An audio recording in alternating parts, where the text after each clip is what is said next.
গণসংযোগকালে দুর্বৃত্তদের হামলায় গুলিবিদ্ধ হয়েছেন চট্টগ্রাম ৮ আসনের বিএনপি মনোনীত প্রার্থী এরশাদ উল্লাহ সহ ২ জন।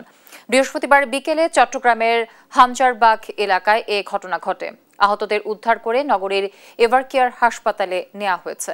স্থানীয়রা জানান, দলীয় সম্ভাব্য প্রার্থী তালিকা প্রকাশের পর বৃহস্পতিবার হামজারবাগ এলাকায় গণসংযোগে যান।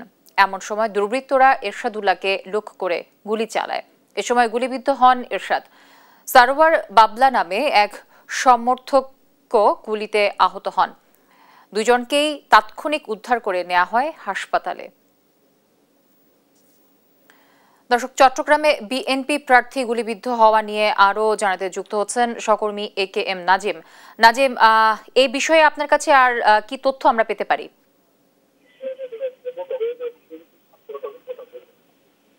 আসলে আপনি যেমনটা বলছেন যে গত 2 দিন আগে বিএনপির পক্ষ থেকে যে চট্টগ্রামের আসনগুলোতে বিএনপির পক্ষ থেকে যে মনোনয়ন দেওয়া হয়েছিল, যারা দলীয় প্রার্থী ঘোষণা করা ছিল, সেই ঘোষণা চট্টগ্রাম ৮ আসন, চট্টগ্রাম চাঁদগাঁও বোয়ালখালী উপজেলা নিয়ে যে চট্টগ্রাম ৮ আসন, সেই ৮ আসনের প্রার্থী হয়েছিলেন এরশাদ উল্লাহ। তিনি পাশাপাশি নগর বিএনপির কিন্তু তিনি আহ্বায়ক, নগর বিএনপি যে কমিটি, সেই কমিটি তিনি আহ্বায়ক।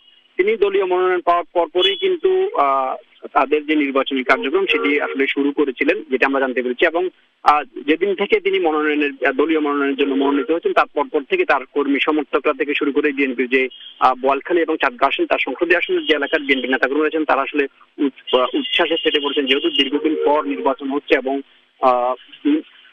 বিএনপির পক্ষ থেকে দলীয় প্রার্থী ঘোষণা করা হয়েছে। সেই হিসাবে উপজেলার বোয়ালখালী এবং চাঁদগাঁও আসনের মানুষের যে আশা আকাঙ্ক্ষা সেটি পূরণ হয়েছিল। এবং তার পরপরই তারা তাদের যে ঘরোয়াভাবে গণসংযোগ থেকে শুরু করে কর্মীদের পাশাপাশি বিভিন্ন জায়গায় যাওয়া এবং কর্মীদের সাথে কথা বলা, সাধারণ মানুষের দ্বারা দ্বারা যে যাওয়া, সেটি তারা যাচ্ছেন না। এবং তারই ধারাবাহিকতায় আজ বিকেলে, এটা আমরা জানতে পেরেছি, আজ বিকেলে তিনি নগরের পাঁচরাশ এলাকায় যে থানাধীন যে হামজারবাগ এলাকায়, সেখানে তিনি গণসংযোগ করছিলেন। এমন সময় দুর্বৃত্তরা, যেটা আমরা জানতে পেরেছি বিভিন্ন মাধ্যমে, দুর্বৃত্তদের গুলিতে মূলত তিনি গুরুতর আহত হয়েছেন। পাশাপাশি তার একজন সমর্থক, যেটি আমরা বিএনপি সহ আইন শৃঙ্খলা বাহিনীর সূত্রে যেটি আমরা জেনেছি, তার একজন সমর্থক কিন্তু তাও গুলিবিদ্ধ হয়েছেন। তার অবস্থার নাম হচ্ছে সারোয়ার বাবলা, তিনিও খুবই গুরুতর আহত হয়েছেন। তাকে এই ঘটনার পরপর স্থানীয়রা উদ্ধার করে তাকে নগরীর এভারকেয়ার হাসপাতাল, যেটি চট্টগ্রাম নগর থেকে একটু দূরে বলা যায়, নগরের এক পাশে বলা যায় এভারকেয়ার হাসপাতালে, সেখানে নেওয়া হয়েছে। এখন পর্যন্ত যেটি আমরা জেনেছি, সেখানে তিনি চিকিৎসাধীন রয়েছেন।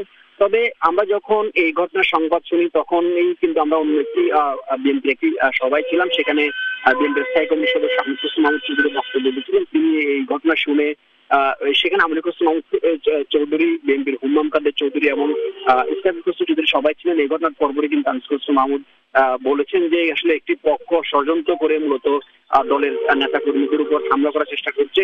তারই প্রতিফলন যারা নির্বাচন বানচাল করতে চায়, যারা দেশকে অস্থিতিশীল পরিবেশ করতে চায়, তারাই কিন্তু বিএনপির যে প্রার্থী এরশাদ উল্লাহ তার উপর হামলা করেছেন।